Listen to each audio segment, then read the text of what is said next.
मैं बाल हूँ, इंसानी तारीख का सबसे कदीम देवता। मैं तारीक राहों में इंसानों का रहनुमा हूँ। मैंने बेशुमार कौमों को गुमराह किया। मेरा मकसद जमीन पर शैतान की हुकूमत कायम करना है।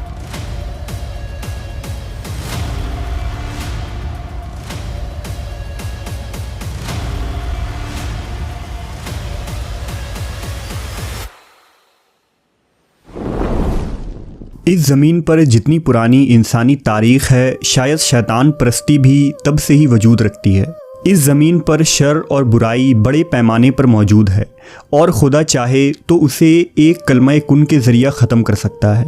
लेकिन ऐसा मालूम होता है कि खुदा उन बुराइयों को मिटाना नहीं चाहता, बल्कि उसने ये ज़िम्मेदारी और इख्तियार हम इंसानों को दे दिया है। दर हकीकत बुराई और अच्छाई में चुनाव ही इंसानों के लिए सबसे बड़ी आजमाइश है, जिस बिना पर हमारा हिसाबो किताब होना है। उन बुराइयों और शर में शैतान की पूजा एक तारीखी हकीकत है जो शायद आज भी मौजूद है। एक ऐसी क़ुव्वत जिसे ज़माना कदीम से पूजा जाता रहा है।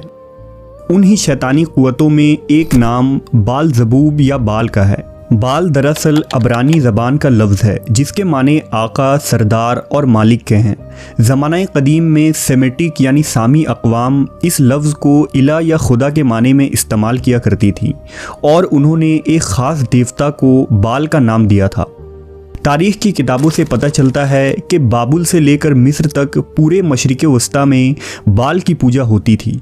खुसूसन लबनान और शाम व फ़लस्तीन की फ़ुनीकी, आरामी और किनानी कौमें उसकी पूजा करती थीं और शायद बाल तारीख़ में पूजे जाने वाला सबसे बड़ा और मशहूर देवता था।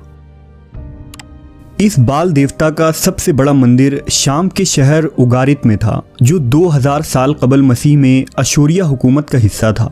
जब 19वीं सदी में उगारित के इलाकों में माहिर आसार ने खुदाई का काम शुरू किया तो उन्हें वहां ज़ेर ज़मीन एक अजीमुशान महल और खंडर मिला, जिसमें कई किताबें, तख्तियाँ और तकरीबन 100 कमरे मौजूद थे।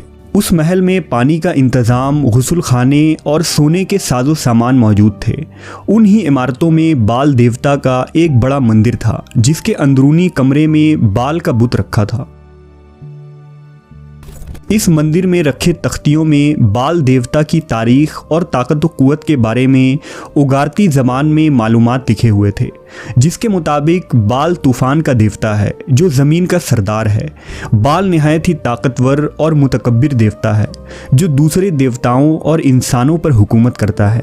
बाल ने ईल नामी देवता से लड़ाई की थी और इस जंग में शिकस्त के बाद वो आलम अरवाह में चला गया। बाल की बीवी यसीरियत और बहन अन्नात मोहब्बत और जंग की देवी है, जो ईल को कत्ल करती है और बाल की हुक्मरानी उसे दोबारा वापस मिलती है।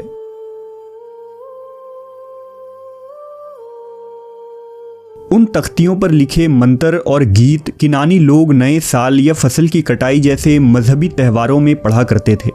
बाल की परस्तिश करने वालों का अकीदा था कि बाल की हुकूमत ही इंसानी तहजीब के लिए ज़रूरी है और वही फसलों और मवेशियों की हिफाजत कर सकता है।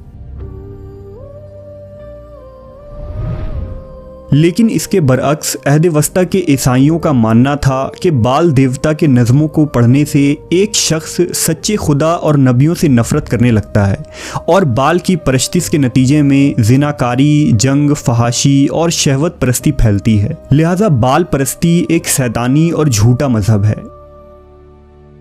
उगारती तख्तियों से ये भी पता चलता है कि बाल एक बछड़े के साथ मुबाशरत करता है और इस काम के लिए वो एक बैल का रूप इख्तियार कर लेता है और यही वजह थी कि बाल के पुजारी भी ज़िना जैसे अमल को गुनाह नहीं समझते थे और बदकारी को एक मजहबी रस्म के तौर पर अदा करते थे। अगर अहदनामा कदीम की बात करें तो इसके मुताबिक बाल कोई अफसानवी बुत नहीं था, बल्कि बाल नामी मखलूक सच में वजूद रखता था। बाल जहन्नम के 7 शहजादों में एक था जो लालच और जिनाकारी के गुनाह की नुमाइंदगी करता है। उसके पास शैतानों का एक लश्कर है जो उसके मददगार हैं और उसके हुक्म पर काम करते हैं। कहते हैं कि लूसीफर यानी इब्लीस जब खुदा का मकबूल तरीन बंदा था तो उस वक्त बाल लूसीफर की जगह लेने की ख्वाहिश रखता था।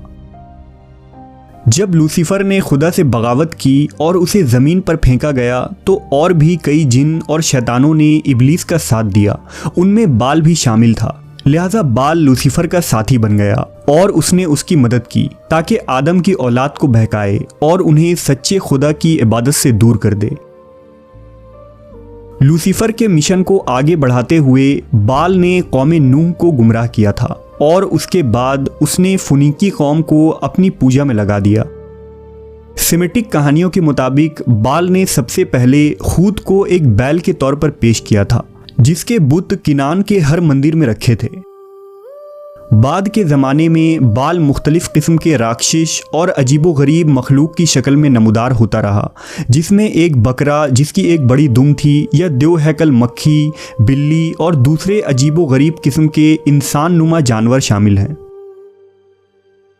आलमी सतह पर बाल देवता को शोहरत तब मिली जब इब्राहीमी मज़ाहिब में बाल की पूजा शुरू हो गई और यहूदियों ने बाल को अपना खुदा बना लिया। दरअसल जब हज़रत मूसा अलैहिस्सलाम की रहनुमाई में बनी इसराइल मिस्र से निकलने के बाद फ़लस्तीन में आकर आबाद हुए तो वक्त गुजरने के साथ बनी इसराइल ने तौरेत की मुखालफत शुरू कर दी और मुशरिक कौमों के साथ शादी और माशरती ताल्लुकात बनाए। लिहाजा बनी इसराइल के अंदर भी शिर्क की बीमारियां फैलने लगीं। बाल ही वो देवता था जिसकी पूजा बनी इसराइल ने तब शुरू की जब मूसा अलैहिस्सलाम कोहे सीना पर गए थे और हज़रत मूसा के गैर हाज़िरी में उन्होंने ये कहना शुरू कर दिया कि बाल ही वो देवता है जिसने हमें फ़िरौनियों से निजात दी और वही हमें उन फ़िरौनियों की तरह अमीर बना देगा और हुकूमत अता करेगा। लिहाजा मूसा अलैहिस्सलाम के वापस आने पर अल्लाह ने आपको ये हुक्म दिया था कि उन बाल के पुजारियों की सज़ा कत्ल है, क्योंकि उन्होंने खुदावंद का इनकार किया है जिस खुदावंद ने उन्हें मुश्किल वक्त में निजात अता फरमाई थी। बाइबल के मुताबिक मूसा अलैहिस्सलाम के खलीफा हज़रत यूशा बिन नून की वफ़ात के बाद बनी इसराइल को इब्लीस ने गुमराह कर दिया और वो बाल और अस्तारात की पूजा करने लगे और खुदावंद खुदा को भूल गए। उलमा और काजियों ने उन्हें बहुत समझाया और शरीयत मौसवी पर लौट आने की हिदायत की, लेकिन वो इस शिर्क पर डटे रहे। बनी इसराइल ने अपनी बस्तियों में बाल के मंदिर बनवाए और उन मंदिर में खुले आम रस्मी जिनाकारी होती थी। उन मंदिरों में जानवरों की कुर्बानियाँ भी की जाती और नजराने चढ़ाए जाते। कहते हैं कि बाल देवता बच्चों और औरतों की बलि मांगता था, लिहाजा बाल के पुजारी इंसानों को उसके आगे ज़बह करते थे। सूरत हाल इस कदर बदतर थी कि बच्चे के पैदा होने से पहले ही औरतों के पेट को चीरकर माँ के पेट से बच्चों को निकाल लिया जाता और उन्हें बाल के आगे ज़बह किया जाता था।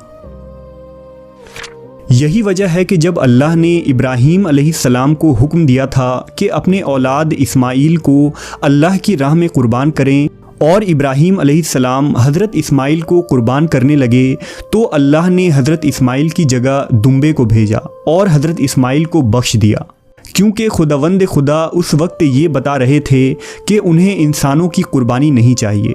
इंसानों का खून बहाए बगैर भी अल्लाह इंसानों को आला तरीन दर्जे पर फायज कर सकता है, यानी सच्चा खुदा ज़िंदगी बचाता है और बाल जैसे बातिल खुदा लोगों की ज़िंदगी लेता है।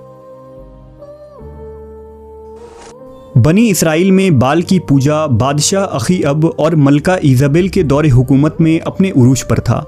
मलका इज़ाबेल बाल की पूजा किया करती थी और उसने बादशाह अखीअब को भी शरीयत मौसवी से हटाकर बाल की पूजा में लगा दिया था।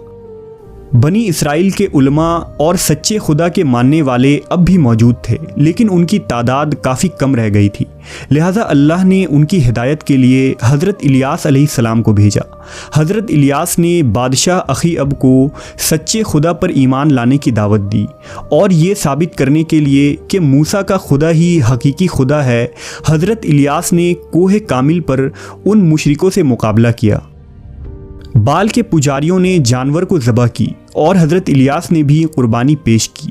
पुजारी बाल देवता से आसमान से आग उतारने के लिए दुआ करते रहे, लेकिन आसमान से कोई आग नाजिल न हुई। जबकि इलियास अलैहिस्सलाम ने जब अल्लाह से दुआ की तो आसमान से एक आग की लहर उतरी और कुर्बानी के गोश्त को जला दिया, जिससे बनी इसराइल के अक्लमंद लोग समझ गए कि इलियास अलैहिस्सलाम का रब ही सच्चा माबूद है और वो उस हकीकी माबूद पर ईमान ले आए। लेकिन वक्त गुजरने के साथ बनी इसराइल दोबारा शिर्क में मुब्तला हो गए और आपके बाद बाल की परस्तिश दोबारा शुरू हो गई, जो हज़रत दाऊद और सुलेमान अलैहिस्सलाम के दौर हुकूमत तक जारी रहा। हज़रत सुलेमान ने अपने हुकूमत में बुत परस्ती को दबाया और बनी इसराइल की इस्लाह की, लेकिन हज़रत सुलेमान के वफ़ात के बाद इसराइली रियासत में दोबारा बाल परस्ती फैल गई। बनी इसराइल के बार बार शिर्क में मुब्तला होने की वजह से यर्मिया नबी ने ये पेशन गोइयाँ की थी कि बनी इसराइल पर खुदा का कहर नाजिल होगा और उन्हें ग़ुलाम बना लिया जाएगा। लिहाजा बख्ते नसर के दौर में ये पेशन गोई सच साबित हुई और बाल की परस्तिश की सज़ा में बनी इसराइल सैकड़ों सालों तक बाबुल में ग़ुलाम बने रहे। वक्त गुजरने के साथ बाल परस्ती एक शैतानी मजहब में तब्दील हो गया। 16वीं सदी में भी होने वाले शैतान की पूजा के हवाले से बेशुमार अनोखी कहानियां लिखी गई हैं, जिससे ये पता चलता है कि जब यूरोप नसातुस्सानिया और सनती इनकलाब के जदीद दौर की तरफ बढ़ रहा था, उस ज़माने में भी बाल परस्ती के घिनौने रसूमात अदा की जाती थीं और बाद के ज़माने में भी ये सिलसिला जारी रहा। उस दौर में चर्च से निकाले जाने वाले पादरी शैतान के पुजारी बन जाते थे। 16वीं सदी के इब्तदा में बेशुमार पादरी, कार्डिनल और ईसाई पॉप को मौत की सज़ा दी गई, जिन्होंने ये एतराफ़ किया था कि वो मसीह को छोड़कर बाल की पूजा करते हैं, काले जादू सीखते हैं और नन्हे बच्चों को अगवा करके उन्हें बाल के आगे ज़बह करते हैं ताकि वो बाल को खुश कर सकें। उसी ज़माने में विच क्राफ्ट जैसे जादू अपने उरूज पर था, जब बहुत सारे विचर्स को पकड़ा गया और चर्च ने उन्हें सजाए मौत सुनाई। ह्यूमन राइट के एक रिपोर्ट के मुताबिक हिंदुस्तान में भी हर साल 40,000 से ज़्यादा बच्चों को अगवा किया जाता है, जिनमें अक्सर बच्चों को देवताओं के आगे बलि दी जाती है। लिहाजा ये बात जाहिर है कि बाल की पूजा न सिर्फ यूरोप और मशरिक़ वस्ता बल्कि हिंदुस्तान और ईस्टर्न मुल्कों में भी की जाती थी, जो आज भी जारी है। बाल देवता के पुजारियों ने बाद में इल्यूमिनाटी और फ्रीमेशन जैसे शैतानी तंजीमों को जन्म दिया, जिनका काम ही बड़े बड़े सनतकारों और मशहूर शख्सियात को बाल परस्ती में शामिल करना और शैतान की हुकूमत इस दुनिया में कायम करना था। इसी तंजीम में आज हॉलीवुड और फिल्म इंडस्ट्रीज़ के बड़े बड़े सितारे शामिल हैं, जो बाल को अपनी रूह बेचकर शोहरत कमाते और लोगों को शैतान के करीब लाते हैं। साइंस और टेक्नोलॉजी के इस जदीद दौर में जब इंसानियत मार्स तक जा पहुंची है, बाल और उसके पैरोकार इस दौर में भी पूरी तरह सरगर्म नज़र आते हैं और दुनिया के बड़े बड़े कंपनीज और ब्रांड इस बाल देवता की शक्ल को इस्तेमाल करते हैं। इसकी एक मिसाल हाल ही में होने वाले कॉमनवेल्थ गेम का ओपनिंग सेरेमनी था, जिसमें एक आर्टिफिशियल बुल को दिखाया गया। इस प्रोग्राम में औरतों को उस बैल के सामने हाथ में मसाल लेकर खड़ा दिखाया गया। बाल देवता की तारीख को जानने वाला हर शख्स आसानी से समझ सकता है कि ये उसी बाल के पुजारियों की नकल है।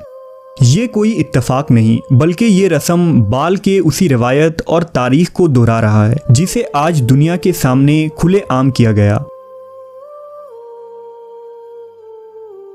फितने के इस दौर में शैतान और बाल के फैलते हुए इस जाल को मुआशरत, सियासत, सोशल मीडिया, यहाँ तक के एजुकेशन में भी साफ देखा जा सकता है। इस बाल परस्ती को आज खूबसूरत बनाकर हमारे ज़िंदगी का हिस्सा बनाया जा रहा है, लेकिन इस शैतानी भीड़ का हिस्सा बनने वालों को दुनिया में सिर्फ चंद दिनों की कामयाबी मिलेगी, जबकि आखिरत में उनका अंजाम बड़ा सख्त है। इस्लाम ही वो वाहिद रास्ता है जो शैतान के उन चालों से हमें बचाकर खुदावंद खुदा के लाफानी और ना ख़त्म होने वाले बादशाहत में दाखिल कर सकता है।